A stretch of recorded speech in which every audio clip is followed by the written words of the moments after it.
Welcome back, you guys. So your article's title was Friend Brings Dog to Housewarming Party. Now, when I first read this, I thought it was, from the title, I thought somebody brought a dog as a housewarming gift, but the story is completely different, but it didn't have a happy ending. So when you're moving, you were very excited to get this new home, getting new furniture, and you want to bring your friends over and show them your crib, show them what you've done, how the process of your ideas coming through and putting it together, and then just basically spending some time with your friends and hanging out.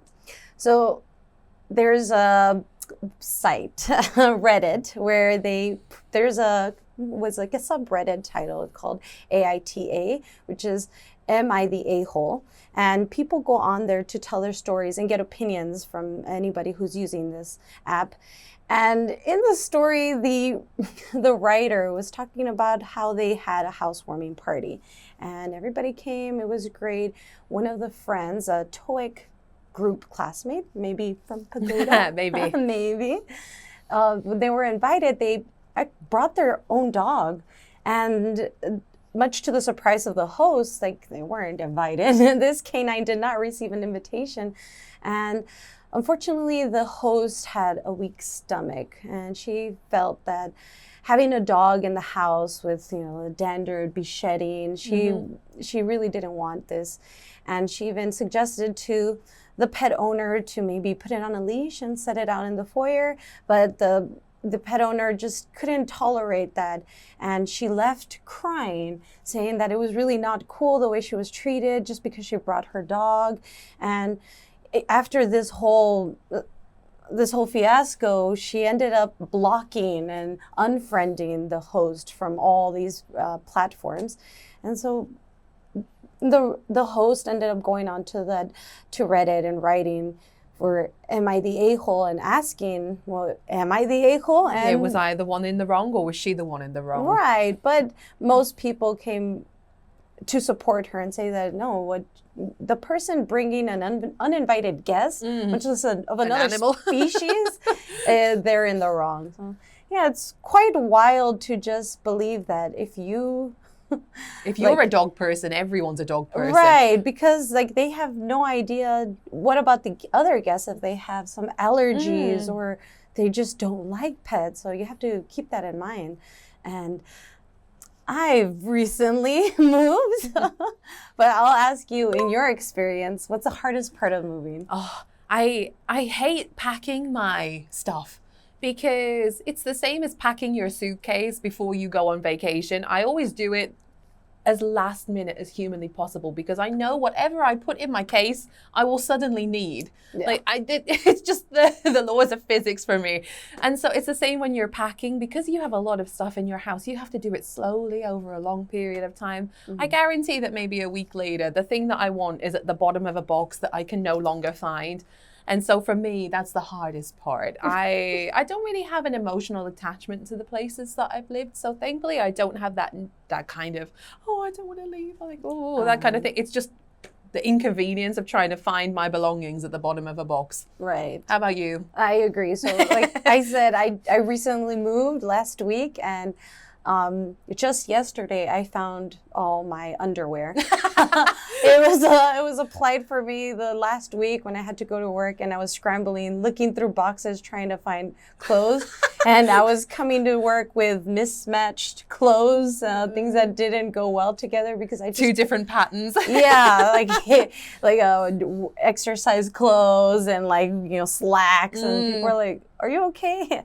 That was the hardest part, not knowing where things are, because you're so used to finding your way in your previous home that you lived over a long time, and suddenly you're like, I don't know how to function in this new environment, and where are all my underwear?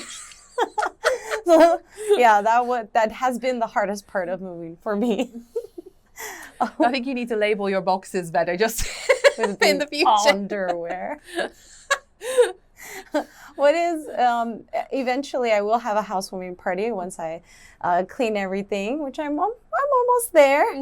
But what would you how would you describe a typical housewarming party in your country? I think in the UK, people usually arrive with some kind of gift to help you like move into your house. So I know in Korea, it's usually like toilet paper and cleaning supplies and things that are actually useful. But in the UK, it depends on the person and your relationship with them. And so if you know what their style is, buying the bedding or blankets or candles are usually a very typical housewarming gift. And then it depends on your age too. So as I mentioned, my versions of housewarming parties were when we were university students. So the younger you are, the more you drink. Right. I think that's the purpose of a housewarming party. But as you get older, it becomes like a dinner party or just friends catching up and repaying their help for helping you move all of your boxes. So two different typical styles, I think. Right. How about you? And mostly for the housewarming parties that I've been to, and what I've heard from others is that basically it's kind of like a potluck. Everyone they bring some food, or usually the host prepares something, but people bring food because That's such a good idea because you haven't unpacked your pans or anything. Exactly, and it's kind of like helping you settle in at home with this fresh home cooked meal, and That's people really bring sweet. board games or something to pass the time because like it's a housewarming party. You're like breaking it in basically with good memories. So I really like that culture. They also bring. I'm jealous. Yeah, they do also bring some gifts, and like you said, more personalized instead of just toilet paper. Or they'll ask ahead of time, like, "Hey, what's something that's missing in your house that I can bring you?" And so you look around like, "Oh, I need some dishes," or like, "Ooh, I also need money."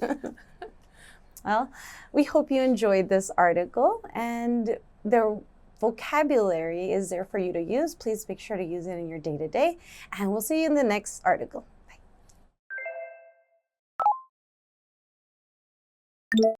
Crib. Crib. Canine. Canine. Tolerate. Tolerate. Weak stomach. Weak stomach. Shed. Shed.